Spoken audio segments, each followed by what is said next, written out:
वैसे तो देखिए, हिंदुस्तान में मौलिक आज़ादी है, किसी को कुछ भी बोलने की स्वतंत्रता है, लेकिन एक राष्ट्रीय पार्टी का प्रदेश अध्यक्ष किसी दूसरी राष्ट्रीय पार्टी के प्रदेश अध्यक्ष पर छिटाकशी करे, मैं सोचता हूँ ये उनको सोचने का विषय है। मैं अपने लिए कहता हूँ, हमारा संगठन मजबूत है, हम सभी चुनाव जीत रहे हैं। अभी जितने भी उपचुनाव हुए, चाहे पंचायतों के हुए, जिला परिषद के हुए, म्यूनिसिपैलिटी के हुए, हमने चुनाव जीते हैं। कांग्रेस को पटकनी दी है। कांग्रेस केवल 4 उपचुनाव जीत सकी है, हम 29 उपचुनाव जीत चुके, और चेयरमैन के चुनाव जो है वो भी हमने जीते। कहीं पर भी जैसे अभी मेड़ता का कल हुआ वो हमने जीता। परसों वहाँ का हुआ हनुमानगढ़ में एक पीली बंगा का चुनाव हुआ।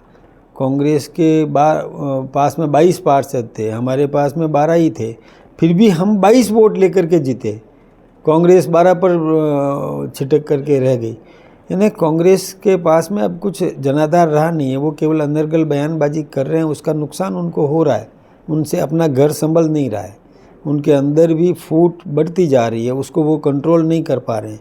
हमारे यहाँ एक मुखी होकर के संगठन काम कर रहा है, वो हमारे किसी भी विषय को लेकर के अनर्गल बातें कर रहे हैं कि इनकी चलती नहीं है।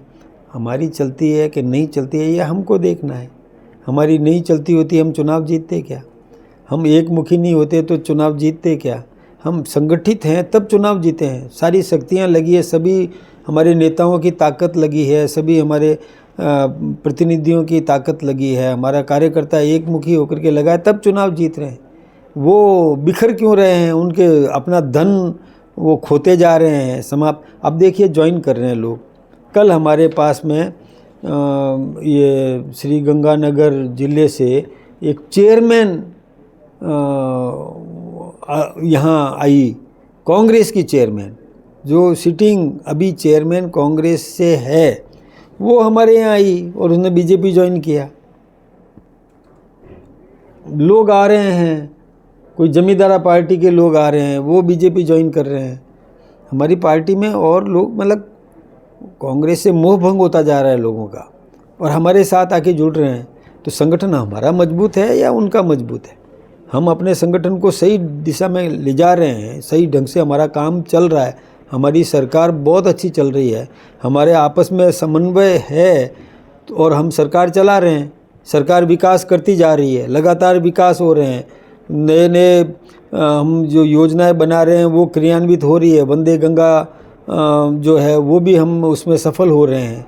हमारे जितने भी प्रोग्राम है वो शानदार, तिरंगा यात्रा शानदार करी हमने, सिंदूर यात्रा भी शानदार करी हमने, अहिल्याबाई होलकर के कार्यक्रम किए जिसमें राष्ट्रीय अध्यक्ष जी भी आए, शानदार प्रोग्राम जिसमें सभी नेता मंच पर मौजूद थे, एक साथ एक मुखी मौजूद थे।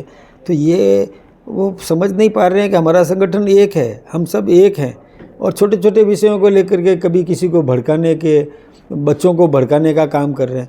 हमने तो बहुत साफ बात कही है, बच्चे भी आए तो उनको भी हमने कहा कि हम आपकी बात पहुंचाएंगे, पहुंचा दी। निर्णय करना एक ऑटोनोमस बॉडी को है, वो अपना हिसाब से फैसला करेगी, हमारा राजनीतिक हस्तक्षेप नहीं है।